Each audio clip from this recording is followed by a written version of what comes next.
Used to be called Christendom, and the Ten Commandments and the Sermon on the Mount were the foundations of the moral law that governed our conduct. And we had a social contract among ourselves that recognized God as the author of our liberties, and then from that ordered liberty based on the Ten Commandments. It used to be called Christendom, and the Ten Commandments and the Sermon on the Mount were the foundations of the moral law that governed our conduct. And we had a social contract among ourselves that recognized God as the author of our liberties, and then from that ordered liberty based on the Ten Commandments. It used to be called Christendom, and the Ten Commandments and the Sermon on the Mount were the foundations of the moral law that governed our conduct. And we had a social contract among ourselves that recognized God as the author of our liberties, and then from that ordered liberty based on the Ten Commandments. So you think the Ten Commandments aren't important?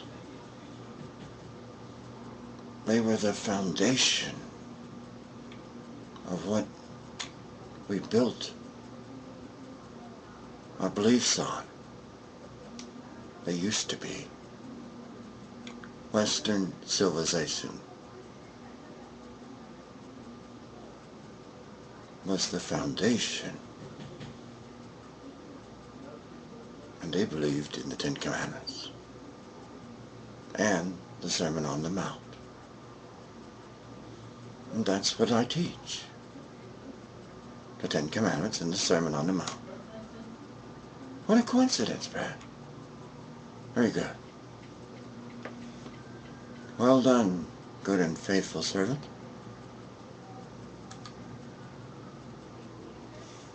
Took you all your life to get there, but well done anyway. Now you see, don't you, Brad? Now you see what they've become. Now you see that what they did in Alabama to a Supreme Court judge and had him remove the Ten Commandments from the courtroom. Aha. Aha, world. Ha. Uh-oh. The jig's up. Even Pat knows. Even Pat knows that the Ten Commandments are the foundation. The Ten Commandments and the Sermon on the Mount are the foundation that the Western civilization used to build their beliefs upon. They believed that God was the supreme ruler back then. And that's what I'm teaching now.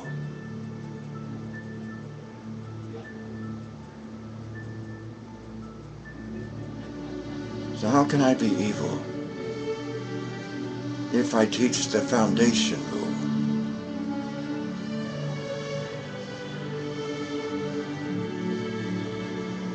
Remember, I'm not the one that ordered the commandments removed in Alabama.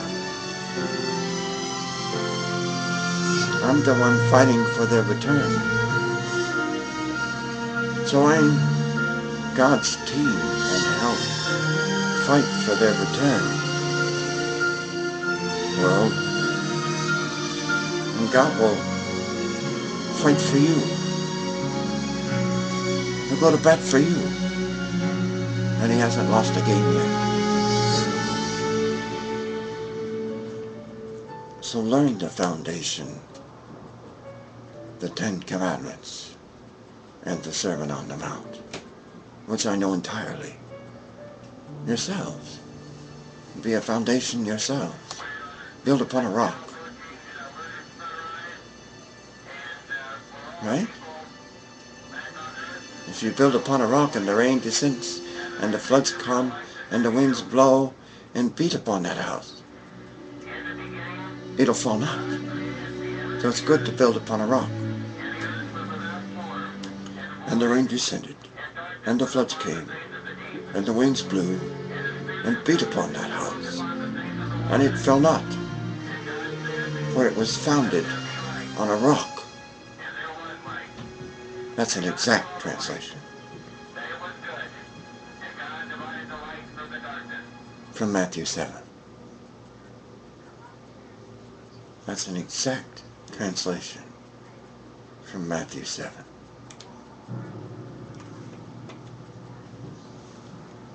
Build upon a rock. The Ten Commandment rock. The rock of the Word. It's the best rock to build upon. No other gods. Number 1. No graven image. Number 2. No take name in vain. Number 3. Remember Sabbath day, the 7th day, to keep it holy. Number 3. No, it's not number 3. What number is it? Number 4, that's right.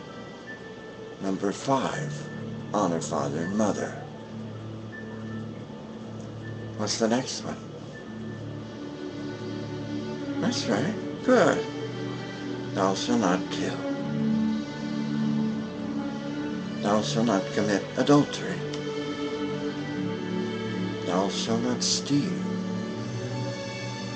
Thou shalt not bear false witness against thy neighbor.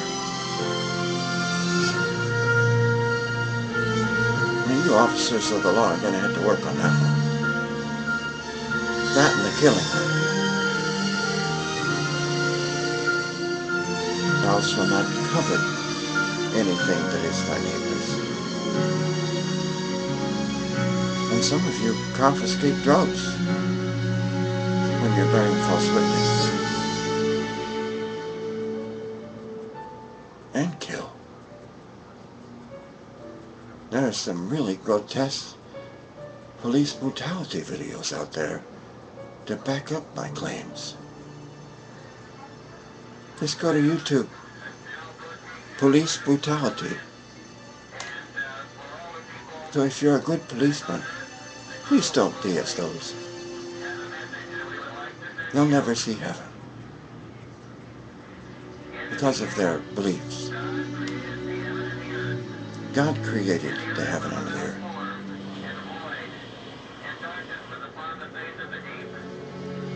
It was God who created this world that you built upon. So he's the true landlord. Those judges' gavels that we swing against one another in court, Judge, are built by God's wood.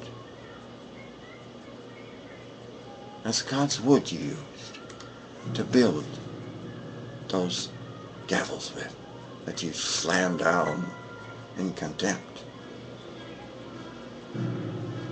God's going to hold you in contempt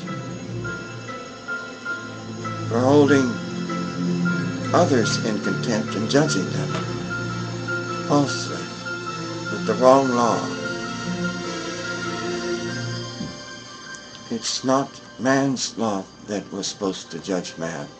It was supposed to be God's law. The law you swear by in your courts. Let me show you. Take the stand. Do you solemnly swear to tell the truth, the whole truth, and nothing but the truth, so help you? Oh, don't say it, or you're taking his name in vain. You see? This book is what you swear by in your courts. What was inside this book were the 10 Commandments, which you had removed from your court.